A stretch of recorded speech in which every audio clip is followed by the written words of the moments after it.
मन मंदिरा गजर भक्तीचा.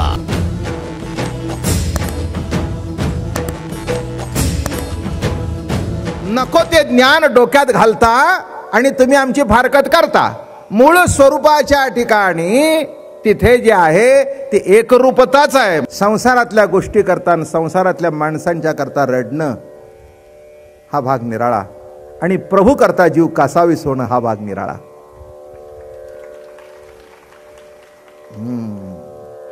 त्या रडण्यामध्ये दुःख आहे आणि या प्रेमाश्रूमध्ये आनंद आहे, आनंद आहे. कंठी राहो नाम, कंठी राहो नाम, अंगी भरो निया प्रेम, ऐसे द्यावे काही दान,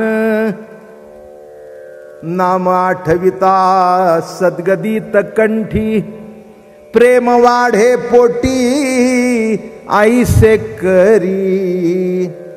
एक सांगू का, ज्या व्यक्तीवर आपलं जीवापेक्षाही जास्त प्रेम असतं त्या व्यक्तीचं स्मरण झालं की कंठ सद्गदित होतो. जीवा हो निवरवती माझ्या ठाई अत्यंत प्रीती, या नाव गा माझी भक्ती. जीवा हो निवरवती, जीवापेक्षाही. एक लक्षात ठेवा, माणसाला जीवापेक्षा काहीही प्रिय नाही. अरे का, त्या माकडीनीची गोष्ट माहिती आहे की नाही, सांगतात. असं पाणी आलं, पूर आला, उचलून घेतलं, उचलून घेतलं, उचलून घेतलं, डोक्यावर घेतलं. शेवटी तिच्या तोंडात पाणी जायच्या, ती पोरं खाली टाकली आणि त्यांच्यावर उभी राहिली. त्यांच्यावर उभी राहिली. जग असं आहे. याचा पूर्तता एवढीच करायची आहे की प्रिय असेल तर माणसाला आपलं जीवन आहे. पण शेवटी भक्ती म्हणजे काय, जीवा हो निवरवती माझ्या ठाई अत्यंत प्रीती. आणि लक्षात ठेवा, प्रीती म्हणजेच भक्ती. भक्तीची पुढची अवस्था ज्याला आहे त्याला प्रेम म्हणावं, प्रीती म्हणावी. भक्तीचे नवविध प्रकार आहेत: श्रवण, अर्चन, कीर्तन, वंदन, दास्य, सख्य, नेन्या. भागवतामध्ये आणखीन 4 सांगितल्या. ज्ञानेश्वरीत अर्थार्थी, जिज्ञासू, ज्ञानी, याही भक्ती सांगितल्या बरं का. पण खरी भक्ती कोणची? भगवान म्हणतात, दुजी ना तिजी ना चौथी, साधकाची साधन भ्रांती, बहुधा भक्ती मज नाही. पहिली भक्ती का दुसरी भक्ती का तिसरी भक्ती? हे पहिल्या नंबरचं प्रेम का दुसऱ्या नंबरचं प्रेम का तिसऱ्या नंबरचं प्रेम? अरे कोणची भक्ती श्रेष्ठ? म्हणून भगवान किती ठासून, पहिली ना दुजी ना तिजी, पहिली नाही, दुसरी नाही, तिसरी नाही, चौथी नाही, ही साधकाची भ्रांती आहे. बहुधा भक्ती मज नाही. अरे भक्ती म्हणजे प्रेम. प्रेमे विण श्रुती स्मृती ज्ञान. ऐक राजा परीक्षिती, प्रेमे विण श्रुती स्मृती ज्ञान, प्रेमे विण ध्यान पूजन, प्रेमे विण श्रवण कीर्तन वृथा दान नृपनाथा. हे राजा परीक्षिती, प्रेमाशिवाय सगळं व्यर्थ आहे. आणि या प्रेमामध्ये त्या गोपी अडकल्या होत्या. आणि म्हणून म्हटलं, प्रेमी म्हणतो मी दृश्य आहे आणि द्रष्टा पण आहे. अशी प्रेमाची अलौकिक अवस्था. पण प्रेमाची शेवट मिलनात नाही तर विरहात आहे. आणि तेच देवाला दाखवायचं होतं बरं का. जवळ असलेला माणसाचं एवढा ओढा लागत नाही, लांब गेल्यावर जास्ती राहतो, आहे की नाही? एखादा मनुष्य लांब गेला की त्याची जास्ती काळजी राहते. काय रे बाबा, कसा जेवतोस? घरी असताना सकाळचीच पोळी संध्याकाळी वाढत होती. एवढं काळजी करायचं काय कारण? तुम्ही नाही ना कोणी असं?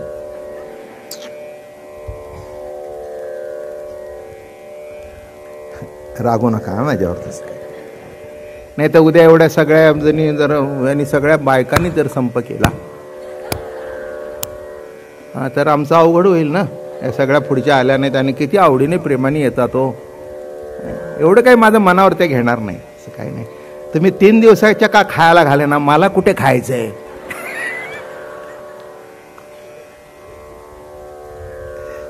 असो, विनोदाचा भाग सोडून द्या. मग माझं म्हणणं कळलं का? लांब गेल्यानंतर प्रेम जास्ती जास्ती प्रेम. हो, घरात असल्यानंतर सांगतील काही नाही, पोळी करून देते, लोणचं घेऊन जा बेडेकराचं, प्रवीणचं. आणि सध्या काय भाज्या घरच्यापेक्षा सुद्धा तिथे चांगल्या. आणि आम्ही तसं काही नाही, दोघं तिघे मिळून एक मागवतो. आज त्याचे 30 रुपये, उद्या त्याचे 30 रुपये, 30 रुपयात 4 जण आम्ही भाजी मागवतो. सुंदर. काय कधी आलू डम,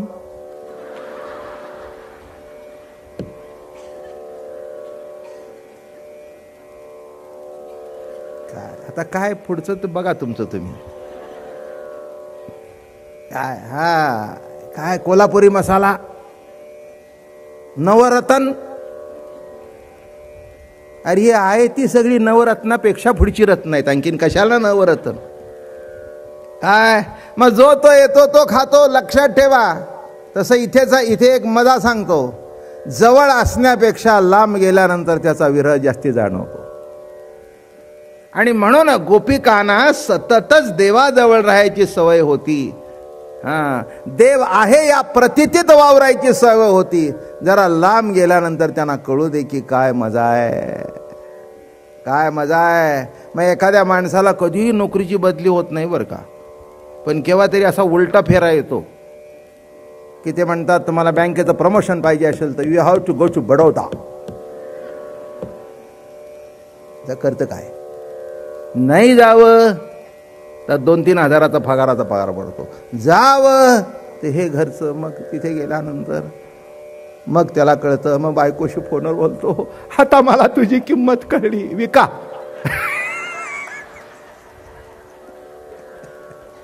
आता कळली तर विका, नाही तर विकत तरी घ्या. काय नीट लक्षात ठेवा. आता मला कळतं घरचं अन्न काय असतं. काय अगं काय सांगू, घरी आल्यानंतर दरवाजा उघडा. आता इथे खोलीचं कोणीच उघडायला नाही, माझंच मी कुलूप काढतो बसतो. झाडच सुद्धा नाही आठवडा.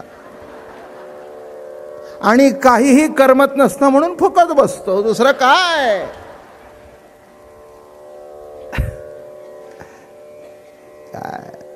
विरह सांगतोय हो मी.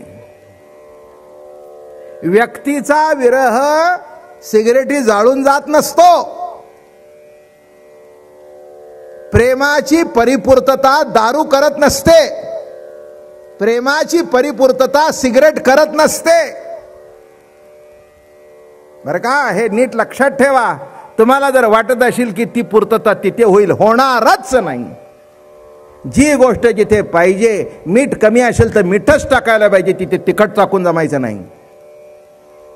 मीठ कमी होतं नाही का बाईने तिखट टाकलं, तोंडाची आग झाली. म्हणलं हा काय का? म्हणलं मीठ कमी आहे. हा म्हणली म्हणूनच मी तिखट टाकलं. वा. ते म्हणले you are a real wonderful wife. हा वंडरफुल आहेस म्हणे, सगळं तुझं अलौकिक आहे. कशा करता सांगितलं मी? लक्षात घ्या. जीवनामध्ये विरहाशिवाय म्हणून 3 शब्द वापरतात भक्तिशास्त्रामध्ये, पूर्वराग, मीलन आणि विरह. आणि इथे जो आता भाग आलेला आहे तो गवळणींच्या विरहणीचा भाग आलेला आहे. आणि म्हणून ज्ञानेश्वर महाराज म्हणाले, नन्न नंदनो घडीविण तुझ विण कली रे कृष्णा नग मेराती, तवत्वा नवल केली वेणू घेऊन हाती, आली येतेची सोय तुझी ओळखली गती, नवल हे वालवरे कैसे जोडले जीवा. काय गोड विरण्यात.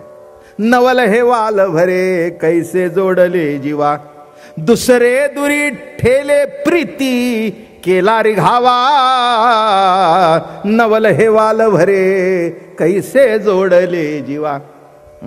तुझ विनय कली रे कृष्णा नग मेराती.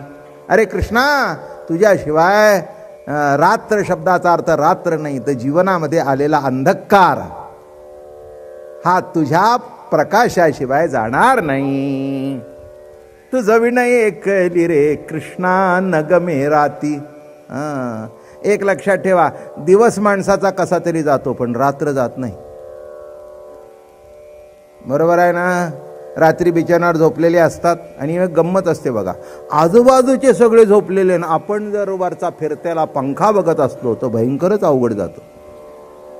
मग आपल्याला असं वाटतं यांना कशी झोप लागते.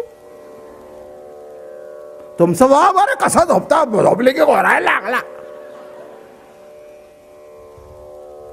तुझं विनय ऐकली, तुझं विनय ऐकली रे कृष्णा न गमे राती. लक्षात ठेवा, एकटा माणसाला रात्रीचं मोठं अवघड आहे. तसं कृष्णा लक्षात ठेव, जिथपर्यंत प्रभू प्रेमाची प्रतिती प्रगट झाली नाही तिथपर्यंत जीवन हे संपूर्ण जीवन रात्र आहे. दिवस हेही रात्र आहे आणि रात्र हेही रात्र आहे. पण त्या रात्रीमध्ये तर कृष्णाचा वेणू ऐकू आला.